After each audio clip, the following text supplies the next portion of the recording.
तर लांबच झाली. चांगली 4 बोट लांब झाली. आता पुन्हा धनु मामांकडे जायचं म्हणजे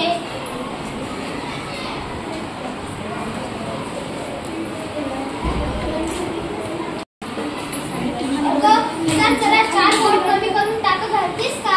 सकाळ काय हे जेवण बनवायचं नाही. त्याच्या शाळेत तुम्हाला नाही.